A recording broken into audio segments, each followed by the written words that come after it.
Well, hello, everybody. Welcome into Payoff Pitch. We are Action Network's MLB betting podcast. The second half of the baseball season is here. Payoff Pitch is presented by BetMGM. Brendan Glasheen, joined by Charlie DiSturco and Anthony Tabundo. We're here Mondays, Tuesdays, and Fridays during the season. Of course, we had the All-Star break. Let's get this out of the way. We'll spend a quick 30 seconds on this. We just saw each other in New York City. Great home run derby sweat on Monday. And then Tabundo and I, Charlie, I know you had other matters to attend, which we will not share on the podcast, but Tabundo, myself, Sean Zerillo, Stuckey got involved as well, sweating out the NL on Tuesday night. And I feel like that's worth bringing up because we were all together, watched the Diaz home run live in real time, and then Craig Kimbrell. My gosh, that guy. Dominant.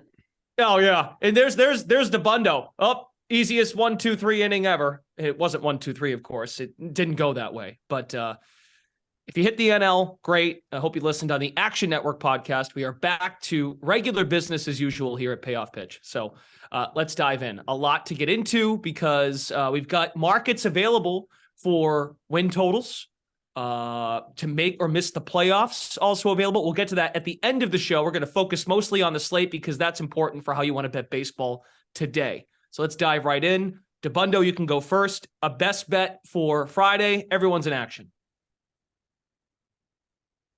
Yes, it was very nice to meet you in person finally, Brendan. And it was never really. Oh, yeah, that too. Nice to meet you in person. Yeah, that was good. Yep. It was never really in doubt with Kimbrell. Had to be him in the ninth inning. Bednar was the ask from Stuckey and Zerillo. They were whining for Bednar, but Kimbrell got the job done.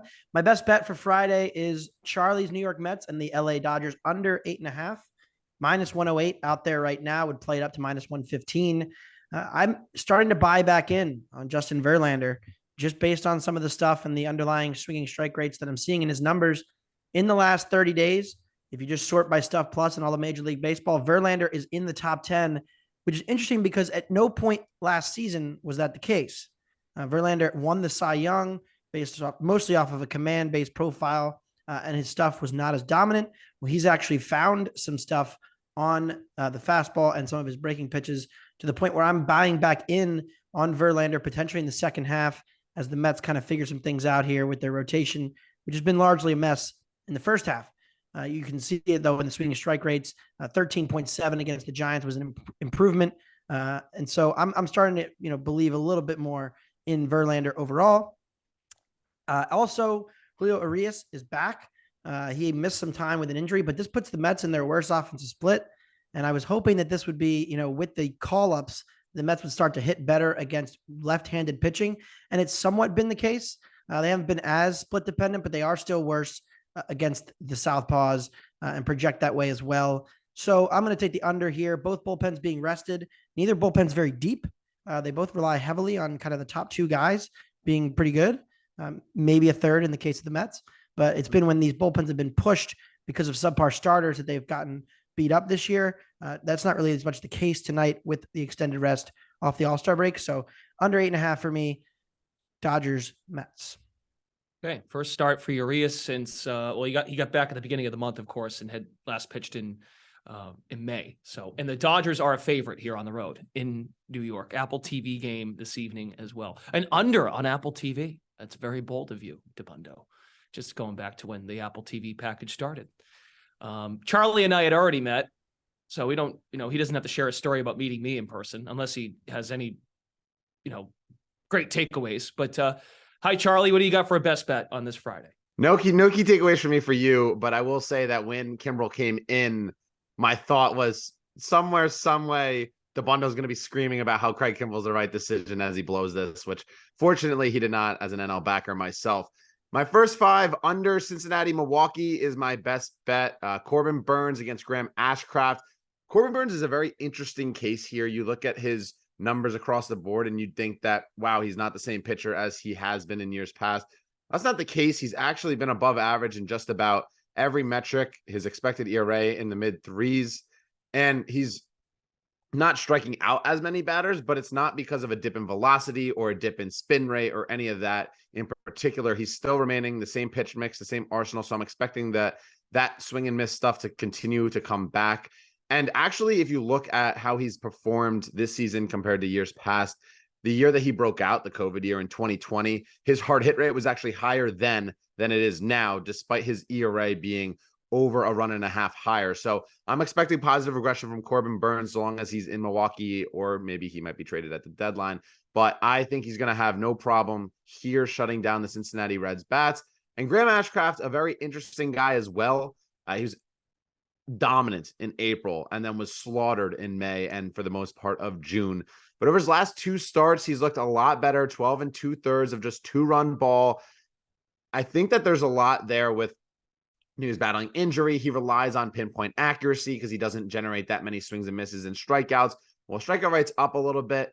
And the biggest difference, I think, and why he's struggling a little bit more this year is he's got a 17% home run to fly ball rate. That's not sustainable. It's going to go back down to that 10 to 13 range. He's giving up a lot of hard contact, and his BABIP is up in the 318 range. So I'm expecting that to come down as well. I think both these pitchers have good matchups on their hands tonight. So I'm back in the first 5 under 5.5. I just think it's way too many runs for Burnes, who is still a very above average, near elite starter, and Ashcraft, who I have been high on since he came up in the bigs and think he's kind of turned a corner here in the last few starts. Find out if we get some clarity in this division in the second half. I highly doubt we do, DeBundo. Yeah, I'll touch on this game since I have 2 bets in it. I do like Milwaukee tonight. Anything short of -120 is fine. There are still -120s out there. I wrote 2 columns this week, one of which was pitchers I'm looking to bet on in the second half of the season. The market does not like Corbin Burnes this year. There's somebody out there who has consistently pounded the other team against Burnes all year long. I think it was warranted early in the season when he was openly discussing and kind of going at reporters about his loss in fastball velocity, and the strikeouts were way down. But, the last 7 starts, Burnes has kind of found the swinging strike rate a little bit more, the fastball velocity a little bit more. Stuff plus is still very good, top 7 in all of baseball. The thing about Burnes is that, the early season woes have kind of been pushed aside. So I'm not as worried about him. The Reds remarked on Friday when they saw him last weekend that it was the best stuff they'd seen all year. Could it be that they just got, shoved on? Possibly. But certainly a rave review of Burnes from the Reds lineup could generate a lot of whiffs and chases. This Reds lineup, very young, very aggressive. So that will be interesting. On the other side, Ashcraft. Now, we've talked about him as a stuff plus darling because he's got 2 really, really good pitches. The cutter and the slider are both very good. But if they're the only 2 pitches you have, hitters can kind of key in. The lefties are going to expect the cutter, and the righties are going to expect the slider, and you become very keyhole. And he has gotten crushed as a result.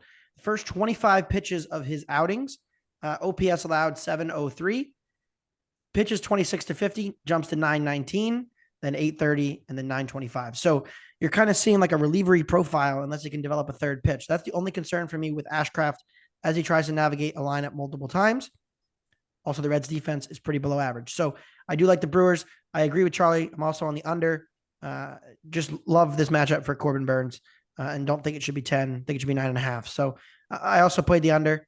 Hopefully Ashcraft doesn't blow up too bad for us and can kind of get through this lineup maybe a time and a half, 2 times before the Reds turn it over to their rested bullpen, which again, I think plays a big role coming off these big breaks. We always say favorites do well on opening day. Well, this is kind of like a quasi opening day in the sense that the bullpens are well rested. You can find DeBundo's write-up, 7 undervalued pitchers to bet on in the Action app, actionnetwork.com. He leads the article with Corbin Burnes, so he means it. That's the lead. That's what he's trying to grab your attention with, and he delivers here on the podcast. It's Find interesting. Burnes, this is the first time in a while that Burnes has not been bet against from the open. Last start, even against Abbott on Friday, like they opened -125, 130 at home, closed a pick 'em, -115, 110. Today, the market has not moved at all against Burnes, which I think is interesting. The fact that it hasn't moved could be a sign that somebody's starting to, turn their opinion on Burnes maybe for the second half. Okay, let's move on. Let's find out if we're going to fade the public today. I was looking at the app yesterday was Thursday. I think some of the markets came out for games today, Friday, on Wednesday night. And one of the most bet games I saw from our action crew and from the public is the Miami Marlins. They are visiting the Baltimore Orioles. Sandy Alcantara is on the mound. Money is coming in on the Marlins. Why are you laughing? Because it's Alcantara. You do this every Alcantara. What did I time. say? Alcantara. I'm sorry. Alcantara. It's one of those words where, or one of his names, I read it and I think I know I'm going to say it, but I get nervous to say it. I'm at that point now. Yeah, And when I saw all of you all yeah. gave me crap for it, and I deserve it. Alcantara. It's like Dean Kramer and Kremer, and like if people try to like mix it, and it's Kramer, but you're afraid to take that next step. Yeah, it's Alcantara. Yep. And he's got 3 syllables there. So you get that first one right. Alcantara. Thank you. Apologies, Sandy. It is a Sandy day for Action Network bettors. Charlie, DeBundo, Tanner McGrath, the Fish fan. There it is. The public likes Sandy as well, DeBundo. Are you also, well, I already said it, you're on board. Does the public money concern you? Nah. Sandy last Friday looked very good. My best bet on last Friday's show was the Marlins money line against the Phillies. And we should have won. And we gave up a 2-run homer in the bottom of the 9th. And Christian Pache was the hero. And it was kind of a bittersweet moment as a bettor and as a fan of varying conflicted interests in that game. But I was impressed with what I saw from Sandy in that matchup. The swinging strike rate was a little bit better. He had 5 strikeouts in 6.2 innings. He scattered a lot of kind of flare hits, didn't walk anybody, which is encouraging. And I think this Baltimore lineup is at the peak of the market. We saw this. It's harder to project younger players, but we saw this just prior to the All-Star break in those series against the Twins and the Yankees, where Baltimore is now getting to a point where it's really hard to bet them on a game-to-game basis because the market has really upgraded them for these rookies. And whether it's Rutschman, Cowser, Henderson, some guys are rookies, some guys are second-year players. And so even Westberg to the lesser extent. So I think it's hard to project the Orioles, but I think there's a lot of Kool-Aid in the market on this team right now. And I'm kind of going against it with a starting pitcher who's at least a half run better, depending on what you think of Dean Kramer. I think we were maybe a little too hard on Kramer early in the season because most of his issues were just extreme batted ball problems. And the underlying peripherals were never that bad. But I still have him close to a 5 ERA pitcher going forward, which is more than a run worse than Sandy. So I like the Marlins here, and the bullpens aren't all that different. I know Cano and Bautista are good, but this Marlins back end has proven itself to be an league average unit. So I trust the Fish here as a road underdog. I would take them anything plus money. So, Charlie, you have a different angle on this, and I'm actually curious because of what DeBundo just laid out about the Marlins bullpen. You just want to go first 5 on Miami. Why the lack of confidence, or if there's another reason why you want to go first 5 in this matchup? I mean, for me, I value Cano and Bautista pretty highly and leaps and bounds higher than the Marlins bullpen, which DeBundo is right in general. They've graded out a lot better than everyone thought before the season, and they are a good bullpen. But for me, I just think that as an underdog priced, I got it -105. Sandy versus Kramer, it's a complete in favor of Sandy. So that's why I hopped on the first 5. It's just take out the bullpens, just go straight onto the starting pitching matchup. And I think it's way too stark of an advantage toward Miami, in which I joined on the Fish. I mean, you look at Sandy, he's got a sub-4 FIP and xFIP around 4. He's a positive regression candidate. He's been hit around, as DeBundo mentioned, dink and dunk hits. He's got a near 300 batting average on balls in play. That's something that's going to come down. That's 20 points higher than what his career average is. And his left on base rate is 64.5%. That is another number way too low compared to career averages. I think that the market is actually, we talked, and DeBundo mentioned it a little bit, and how the Marlins, the market's so high on them. It was the same deal with Sandy when we entered the season, right? He came off being the action darling of last year, the Cy Young winner, and then you come into this season and he's completely overvalued. He was an innings eater, so there was due for negative regression, and that hit him. But I think you're looking at this pitching matchup and this matchup in general, and Alcantara's become undervalued at this point in time. And then last week he was a bit too, and DeBundo had the right track. I was on the first 5 under in that matchup, but on the right track with that. Alcantara has looked a lot better as of late. He's continued to have his ground ball rate around that 50% rate, so he should mitigate damage. He's pitching a lot better. And Kramer, listen, I'm not like DeBundo, where I think that his pitch profile is a little bit better than what people think. And I'm completely on the fade of him. I mean, his expected ERA up in the 5.5 range, bottom 10% in expected batting average, expected slugging, bottom 20 in a hard hit rate and exit velo. So I just think that, when you have a guy like Kramer who gives up a ton of hard hit balls, his barrel rate jumped over nearly 4% year over year from last season, and he doesn't give up a lot of ground balls, the hard hit balls are eventually going to tattoo and end up in the gaps or in the stands. So I like the Marlins here over the first 5, not getting the bullpens involved.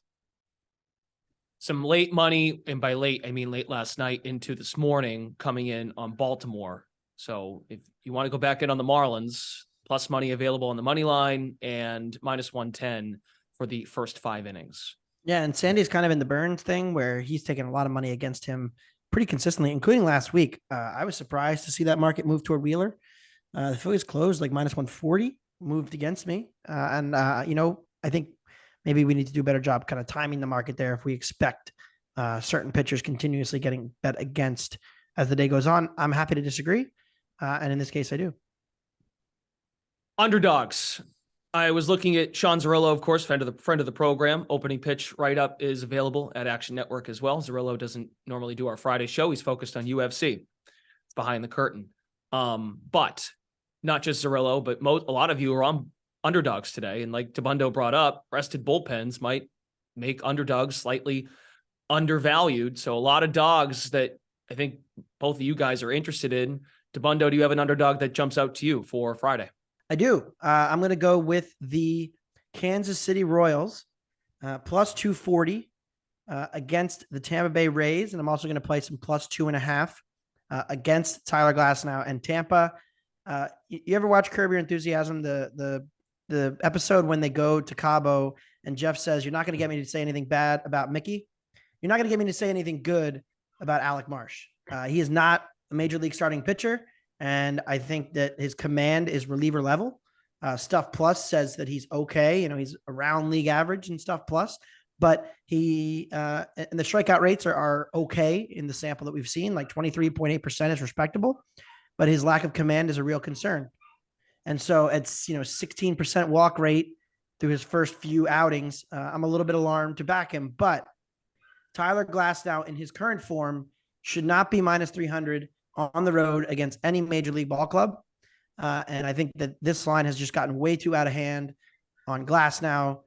He did see some, improved whiff rates and stuff in the last outing. So you saw a little bit of a jump in his strikeout rate, but then he leaves the game with some tightness and kind of cramped up. So where are we on Glasnow right now with the velocity not being back to normal? But what that means is that he's just more vulnerable to get jumped. If he tries to sit in that fastball and pound the zone with the heaters, and only a mile or two less than normal, you're going to see that reflected in barrel rate and homers allowed. And sure enough, he's allowed 17 barrels in his first 95 batted balls in baseball this year. So certainly a concern with Glass. I don't think he's a 4.6 pitcher, which is what his xERA would tell you, but I don't think that he's a sub-4 pitcher right now with his ERA, which is what some of the projection systems have him for, and that kind of how the market is pricing him very highly. Now, the Royals are going to have trouble getting 27 outs. There's a reason they're plus 240 at home, but the numbers just gotten too out of hand, and I'm going to have to take the Royals and throw some money down the drain, probably. The Rays have lost their last 2 Tyler Glasnow starts and 3 of the last 4. Yeah, they've been scuffling a little bit. I'm not really concerned about it because they're still pretty solidly in control of the division in my view. But the starting pitching injuries with Glass not being quite right and McClanahan going to the injured list and obviously Springs and Raz being done, it's starting to be a problem. They're getting kind of tested here. Charlie, favorite underdog for Friday? Yeah, so I am heading out Cleveland moneyline, Savali against John Gray, another offense like Tampa, Texas, that is a daunted one. But I think that when you look at this matchup, the edges point toward Cleveland, and this should be, closer to that 110, 115 range rather than plus 130 where it's at right now. Savali's an under the radar pitcher. Tabundo has talked about him plenty of times, and over the last 30 days, he's top 10 in Stuff Plus. I know that that's, one of his keys when it comes to evaluating pitchers across the board. Savali's really taken strides compared to last year's struggles. He's got a sub 5% barrel rate. His hard hit rate is back down to around that 2019 to 2020 lows that he posted. So, a way different pitcher than he has in the last couple of years. And while his strikeouts are down a bit, it's not that concerning given where he sits when it comes to his stuff plus over the last 30 days. And walks are the biggest issue when it comes to him. But you look at this matchup, and John Gray is a pitcher that I've continually faded start after a dominant, first couple of months. He's got a lot of issues. And while he does limit barrels and hard hits, he does have a low strikeout rate. He doesn't generate many swings and misses. And I think the biggest key here is that he forces a lot less ground balls this year. And given the fact that he's now striking out less batters as well, there's going to be more opportunities for dangerous spots for the Cleveland offense to take advantage of. They're an offense that has been trending upwards over the last 15 or 20 days. They've been around that league average rank as opposed to, that 25 to 30 range they've been in all season long. They don't strike out and they put the ball in play. And that's something that Gray has been able to kind of mitigate, but I don't think that it's going to happen here. John Gray, his expected batting average is the worst since 2020, and his expected slugging is back up above 400. So you look at the pitching matchups, I think Savali is a significantly better pitcher than John Gray. And then the bullpens, I'd give the edge to Cleveland, even with Clase's kind of step back this season. I do think, and both fully rested pens, I still give the edge to Cleveland here. And yes, Texas's offense is obviously going to be better than Cleveland, but I just think that at this price, Cleveland is too long of an underdog, and I would back them down to about that plus 115, 110 range. Yeah, whether you agree with it or not, like Texas and Atlanta having as many all-stars as they did is interesting because, it's just they didn't get the week off. Half their team traveled to Seattle. And for Atlanta especially, that's quite a trip. So it does factor in maybe a little bit for them. Maybe it's like a 1 or 2% difference. Okay, before we get to some second half futures, DeBundo, you've got one more, a player prop in a game where the Braves, speaking of, they're in action against the White Sox. You've got an angle there, and then we've got the 777s from Charlie. We'll go DeBundo first, then to Charlie. Yeah, so the under took a lot of money here because of Kopech coming off of injury. He hasn't pitched in a while, and that certainly is a concern for him, but and kind of what the usage looks like. But in terms of like the IL stint itself, it wasn't a particularly long one. So I'm not too worried about issues there. The strikeout numbers have been normal for Michael Kopech for the last month.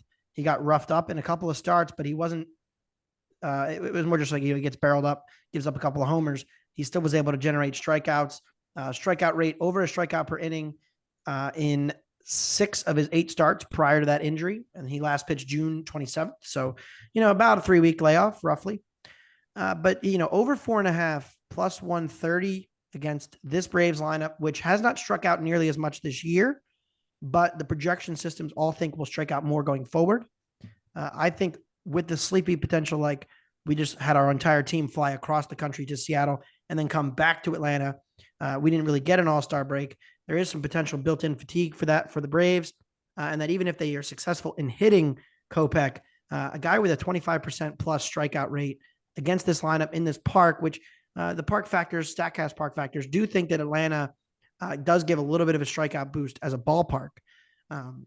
All of that means that I think 4.5 plus 130 is just a little too low. I like the over on Michael Kopech strikeouts. Okay, and Charlie, you've got your 777s for this Friday as we return for the second half. Yeah, so 777s, what a great time to start than fade Rich Hill. Patrick Bailey, he crushes left-handed pitching. Rich Hill might take every dollar from me, but I will not be fading him as far as a side goes, but I have continually backed props. Patrick Bailey, really impressive numbers against left-handed pitching. He's got a near 13% barrel rate and 50% extra base hit rate against lefties. So I'm going him in that San Francisco-Pittsburgh game. DeBundo just talked about Kopech. I'm going Sean Murphy to hit a home run over 1.5 total bases. Listen, you look at this lineup, everyone talks about Ronald Acuna, Matt Olson, Austin Riley. Sean Murphy has been under the radar, has been absolutely incredible. You look at how the Braves are against right-handed pitching.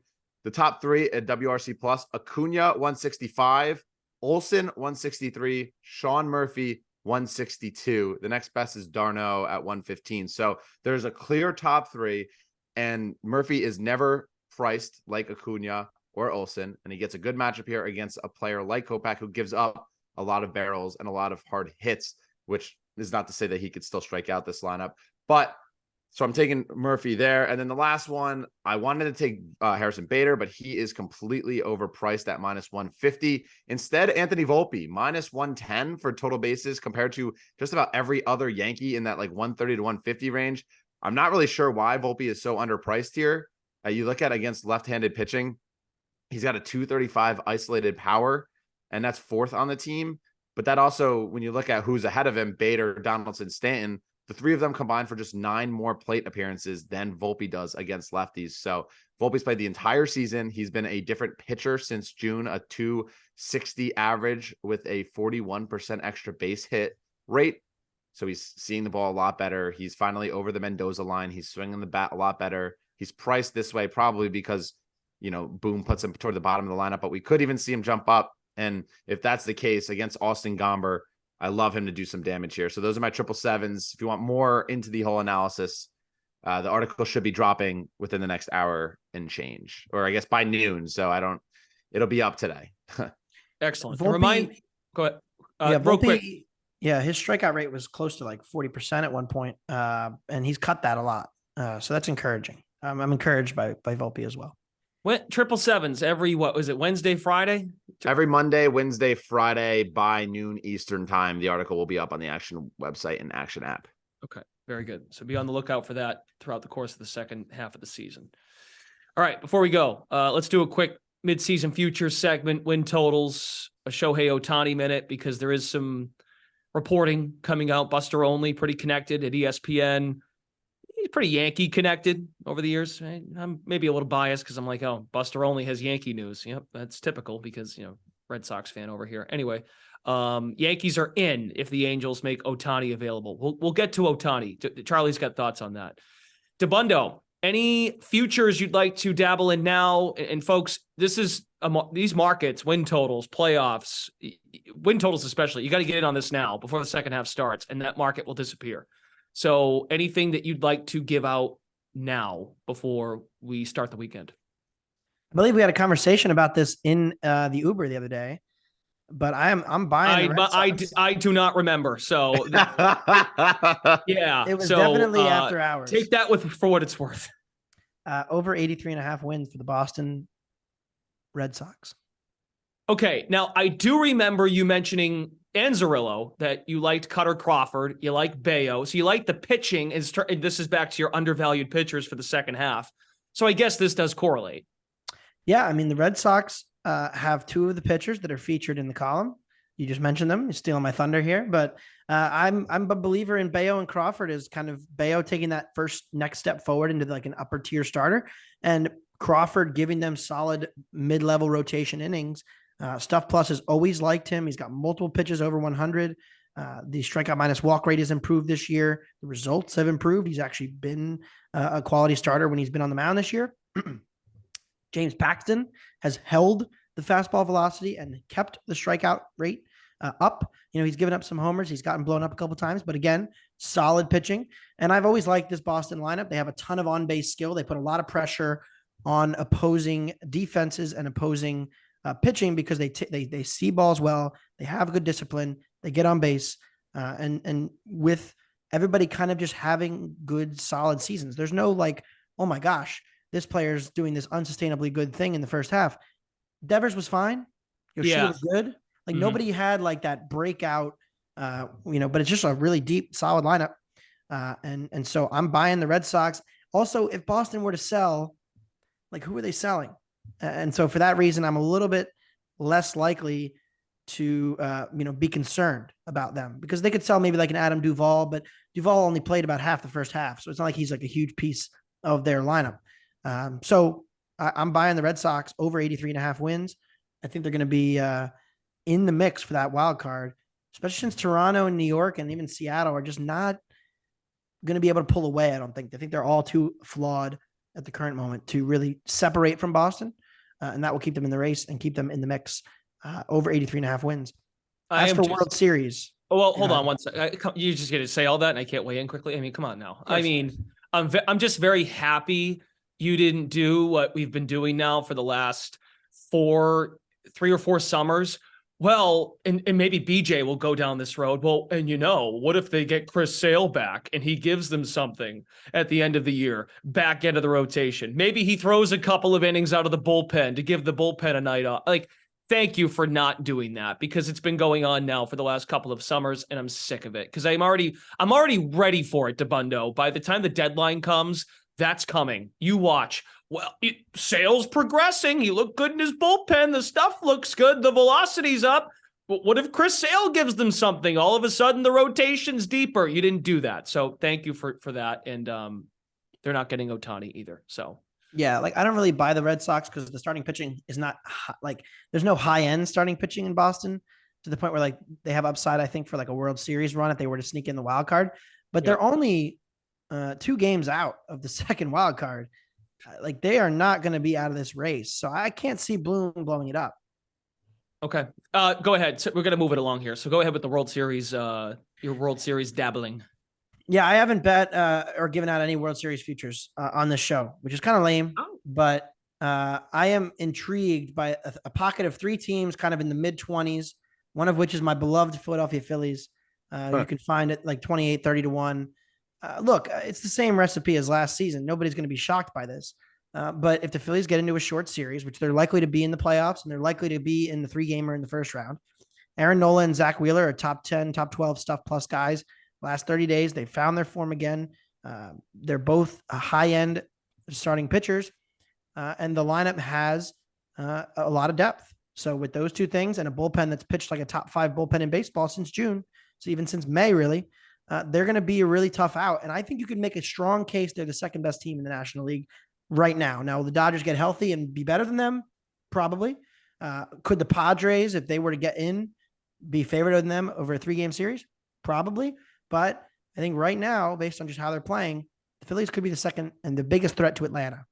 And I think it's a real possibility with Arizona kind of starting to teeter a little bit, not a ton of pitching depth there and whatnot, not really believing in the Brewers. So, and the Marlins. So I'm kind of interested in Philly at 28 to 1. And then the other 2 teams that are right next to them in the odds boards, the Minnesota Twins. Now it sounds crazy, but they're going to be most likely the division representative as the 3 seed, which also means they're going to avoid Tampa in a potential 5-game series, which if Tampa gets their pitching healthy is going to be a really, really tough out in the playoffs. And also, their pitching is really good. They're top 5 in starter strikeout minus walk rate. They are top 3 in starter stuff plus. Joe Ryan has lost a little bit of ride on the fastball, and the splitter has kind of fallen. He's regressed a little bit, but that's a top 3 with Sonny Gray and Joe Ryan and Bailey Ober and Pablo Lopez. Even that rotation is good, and they do barrel the ball a lot. And in the playoffs, homers matter. So you could make the case for the Twins being a little bit of a dark horse just because this AL wildcard race is so insane. The Twins have probably the easiest path of all those teams to get to the playoffs just because they're going to win their division at 500, potentially. So the Twins are interesting to me. And then the other team was the Orioles. This is more dependent on Elias and kind of what he does at the deadline. But if they go get one good starter at the deadline, they call up Grayson, and their young guys continue to develop, Baltimore is going to be a really tough out with Bradish, Wells, Grayson, and insert starter here. I would love to bet them as a dog. Zerillo and I had this conversation. You might get a really good dog price on Baltimore in the wildcard series just because their pitching looks light on paper. But again, these are guys that we've consistently bet on because we think that the market is undervaluing them. And then that would still be true come playoff time if we got there. I don't think that was an Uber conversation. Just want to add that. We did not discuss that in the Uber. Okay, thank you. Charlie, what do you got for us? A couple more here. And I know you want to hit on Ohtani, Angels, please. Yeah. Well, I will say the Twins give me nightmares, but I hope that they can make a run. I do like their team. My future that I'm looking at, Blue Jays 10 to 1 to win the American League. I think that this kind of goes in part with, them making a move at the deadline and picking up another starting pitcher. But when you look at this lineup, they're a top 10 offense. Bo Bichette's having another career year. Vlad Guerrero Jr.'s power and whatever he had injury wise in the early season is gone. We saw that with the home run derby power that he's had. But this is a lineup that is one of the best in baseball. And when they're hitting, they're the best. And we saw that last season. Their bullpen and starting pitching does have some question marks. But I think that at this number, they're pretty undervalued. You look at their depth chart. Kevin Gausman is an incredible ace. He's a number one. He's one of the best pitchers in baseball. Kikuchi and Barrios, two guys that we faded nonstop last season, have actually put up pretty impressive numbers. Kikuchi over the last month or so has been toward that top 10 and stuff plus, as DeBundo has posted many times about in the baseball Slack, that stuff plus last 30 days leaderboard. And Jose Barrios limiting up a lot more hard hits and less barrels than last season. So if they add another starter, because Chris Bassett, not too high on Alek Manoah, that's just a conversation for a different day. But even if he somehow returns to form, this team from top to bottom is among the best in the American League. And then quickly, just San Diego, they're about plus 300 to make the playoffs right now. I have a lot on them as far as like exposure goes with winning the National League and Juan Soto for MVP. But I do think that they're a plus 300 decently live to make the playoffs and make a run. They're about 6.5 games out. But I don't think that Miami, San Francisco, all these teams that are kind of ahead of them are as legit, and think that San Diego, they've been historically bad on offense with runners in scoring position. That's not going to continue. Manny Machado's finally swinging a good bat. So with this offense kind of clicking and hitting better, I'm expecting them to kind of not sell and continue to push through, especially given how Blake Snell, Joe Musgrove, and the rest of the starting pitching have been over the last month and a month plus. They've been extremely dominant. And then you want to talk on the Angels stuff.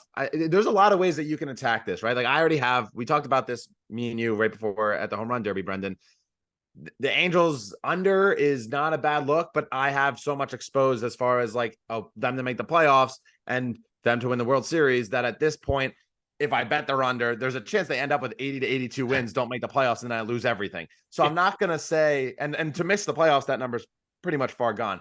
But if you don't have in any Angels exposure, I would not be against you taking that under. And another way that you could be going in the market would be potentially going with Shohei Ohtani not to win the AL MVP at plus 460. Yep. Or Corey Seager to win MVP at 17-1. Because if Ohtani were to be traded and it were not to be to the Yankees and he were to go to the National League, then obviously that opens up the floor for just about for anybody else to win. And I think Corey Seager will end up running away with it if Ohtani were not to be in the AL. Seager's having a career year in MVP season. The issue is that Ohtani's just as good, not just as good, just as good on the offensive end. And then he's incredible on the pitching side too. But that would be the way that I would look to play it. I personally have a Seager MVP ticket, so I might be chilling. But just to talk about the whole Ohtani thing, if he ends up in the NL, that opens up things completely. But I'm not against an under for their win total, because with Trout out about another month, it's going to be tough. I just think the only team that can trade for him in the National League is the Dodgers, and I don't think they're going to do it. The Mets go for it. They won't, not for the win to make the playoffs this year, but they would then do it to sign and trade for him with the qualifications that he signs an extension. That would be the only other team I think that would make noise. But I would not put it past the Dodgers either to go all in. And if the Angels are out, to just secure him and sign him to a big deal if they can through that trade. And I think that would be a pretty big qualifier in the whole ordeal. Certainly interesting. I have no interest in betting over or under on the Angels. That's my personal. That's because Joe Adell's in I have no opinion. LA, Joe Adell and Mickey Moniak might get hot. Really quick. So I think Joe just got hurt. If Ohtani were to go to the Mets or the Dodgers, he can't win NL MVP, right? I think he could still win AL MVP. Oh, Jesus. Okay. Well, I actually had this conversation with somebody last week, and it was an interesting point. Like if he got traded on the deadline, yep, and amassed such a huge lead, would voters still say, well, he played the overwhelming majority of the season with the Angels and was clearly the best player in the league? Would they still give him the MVP? Because I think there's going to be baseball writers out there who say we can't not give him something for what he just did, just because something that was out of his control happened. Wasn't Manny Ramirez traded in the middle of the year, and then he was to the Dodgers top 5 or something like that, and because of the season that he put together, I mean, I could see them doing that. Are you interesting? Are you like, I mean, you look at Corey Seager's season, and you if you say he replicates what he's done, and he hits 350 with 100 RBI and 23, 24 home runs. I mean, what he's done right now, 59 games, he was hurt for a month, 353, 12 homers. What he's doing is MVP level. It's just obviously the fact that Ohtani does that and then is pitching. If Ohtani hit 55 homers and had the third most strikeouts in baseball and got traded at the deadline, I would still say there's a 30 to 40% chance he wins American League MVP. All right. Very good. We'll find out. We had a couple more weeks to find out if Ohtani is dealt or not. Angels under, a tradition like no other. Get in on it. Trout leaning towards 2 months.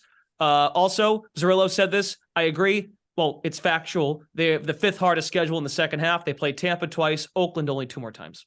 That's it. Angels under. Do it. 79.5 wins. Don't forget to download and follow these guys over in the Action Network app. You don't download them. Download the app to find them in the Action Network app. Please leave us a rating if you don't mind on the podcast. We're looking forward to a great second half here on Payoff Pitch. For Charlie DiSturco, Anthony DeBundo, Brendan Glasheen, thanks for listening to Payoff Pitch, Action Network's MLB betting podcast presented by BetMGM. We're back. See you next week.